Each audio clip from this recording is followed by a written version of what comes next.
Việt Nguyễn mến chào cô chú cùng anh chị em. Khoai lang mình mua về, mình đừng có luộc cũng đừng có hấp nữa. Việt Nguyễn mới phát hiện ra cái món khoai lang trứng sữa này nè, mình ăn một lần là mình ghiền luôn.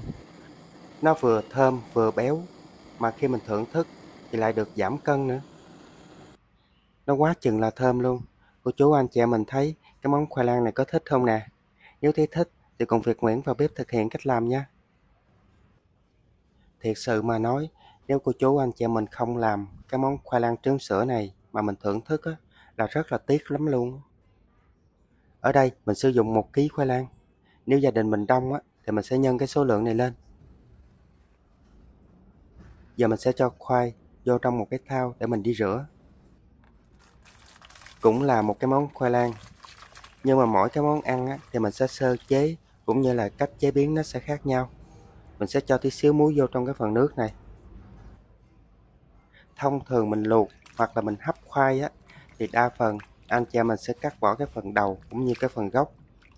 Ở đây là Việt Nguyễn để y nguyên luôn. Cái củ khoai lang nó có làm sao á, mình để y thinh vậy. Nếu mình cắt bỏ cái phần đầu cũng như cái phần gốc á, lát nữa cái củ khoai nó xấu quắc nó không có đẹp. Trước tiên mình sẽ đi hấp sơ cái phần khoai lang này. Ở bên dưới thì mình sẽ lót một ít cái lá dứa. Mình có thể hấp hoặc là mình luộc cũng được. Mình làm thêm cái bước này khi sao cái củ khoai nó tươi mà nó rất là thơm, nó không bị khô. Giờ mình sẽ đậy nắp lại và mình sẽ hấp cái phần khoai này khoảng 20 phút thôi. Tức là cái củ khoai lang nó sẽ chín độ khoảng 70%. Khoai lang ở đây mình hấp được 20 phút rồi. Bây giờ mình sẽ lấy ra. Mình chỉ cần để khoai nó chín khoảng 70% thôi. Nếu nó chín nhiều quá thì sao nó cũng không ngon. Tiếp theo mình sẽ chuẩn bị một cái miếng giấy bạc và một cái chảo.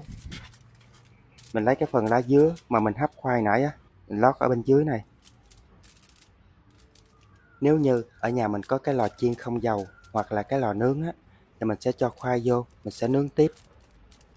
Việt Nguyễn cho vô cái chảo như thế này để anh chị mình không có lò nướng cũng như là nồi chiên không dầu. Khi mình thực hiện cái món ăn á, nó cũng sẽ dễ dàng hơn. Cái món khoai lang này nó gần giống như là cái món khoai lang nướng, nhưng mà mình ăn á, nó ngon hơn khoai lang nướng rất là nhiều. Giờ mình sẽ cho khoai lên bếp và mình sẽ để lửa dưới trung bình. Mình nướng thêm khoảng 15 phút nữa.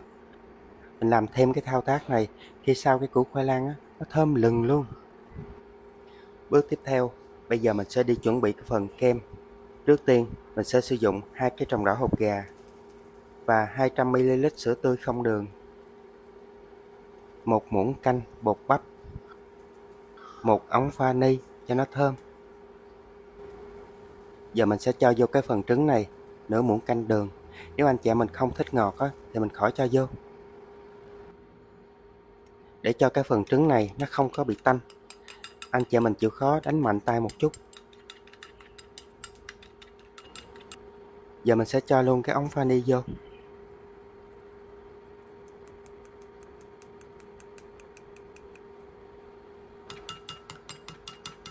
Giờ tiếp tục mình lại đánh tiếp.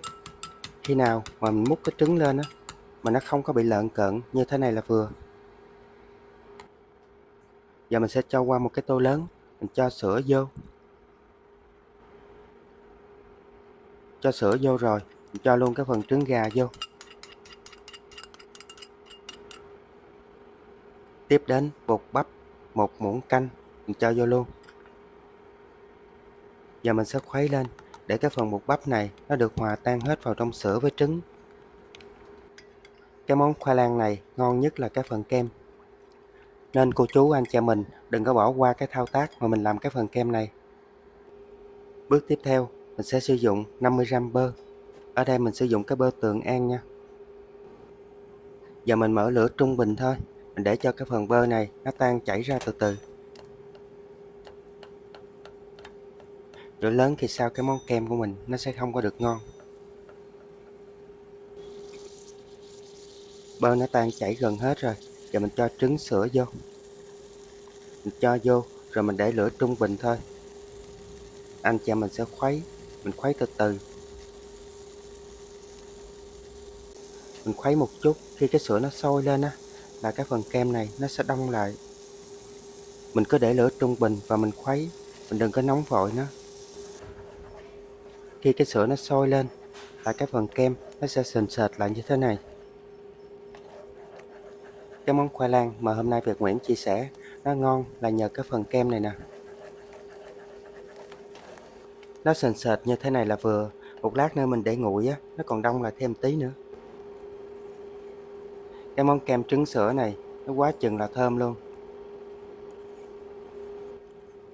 Mình chờ cái phần kem nó nguội, nhưng mà mình cũng phải lấy cái nắp nồi mình đậy lại, để không thôi lát cái bề mặt ở trên á, nó dễ bị khô đó. Cái khoai lang ở đây mình nấu thêm được 15 phút rồi, giờ mình sẽ lấy ra. Nếu mà cái củ khoai lang nó to, thì anh chị em mình sẽ để cái thời gian nó lâu hơn chút. Còn đây Việt Nguyễn thấy nó cũng chín, nó mềm rồi, giờ mình lấy ra luôn.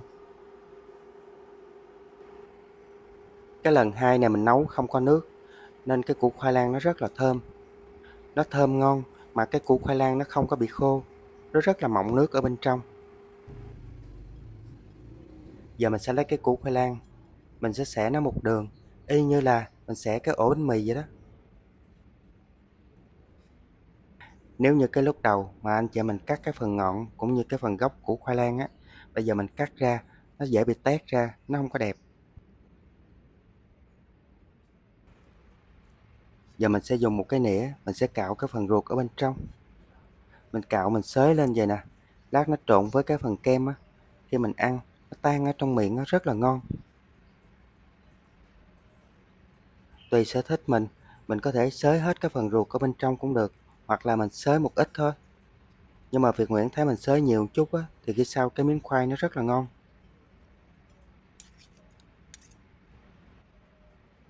Giờ mình sẽ phủ cái phần kem lên trên cái củ khoai như thế này.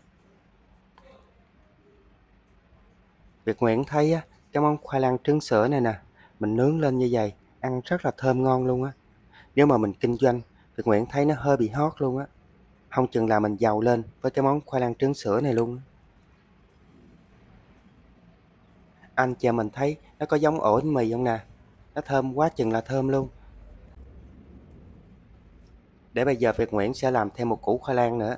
Anh chị mình có thể xem cái thao tác nha. Cái phần kem á, thì mình sẽ chia ra cho nó đủ 4 củ luôn. Nếu cái củ khoai nó nhỏ, thì cái phần kem nó có thể được 5 đến 6 củ. Còn nó to vậy nè, nó khoảng 4 củ à.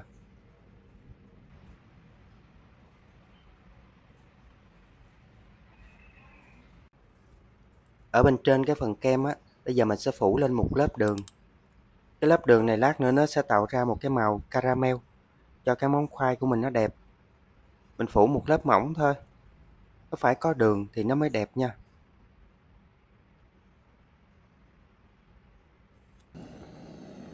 Giờ mình sẽ lấy cái khè lửa, mình sẽ khè ở bên trên, mình khè vô cái phần đường cũng như là cái phần kem.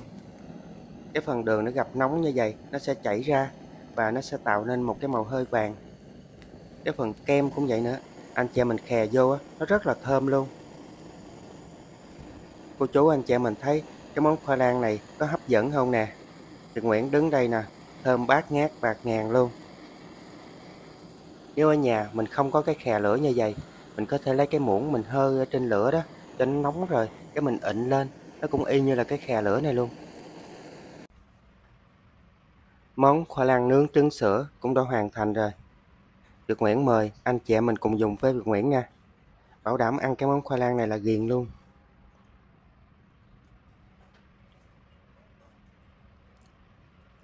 Nó vừa thơm vừa béo, độ ngọt thì vừa phải, rất là hấp dẫn. Ngon quá chừng, ăn tì tì luôn, ăn ghiền luôn mà. Lúc nào có thời gian, cô chú anh chị mình làm cái món khoai lang này để gia đình cùng thưởng thức nè, ngon lắm luôn.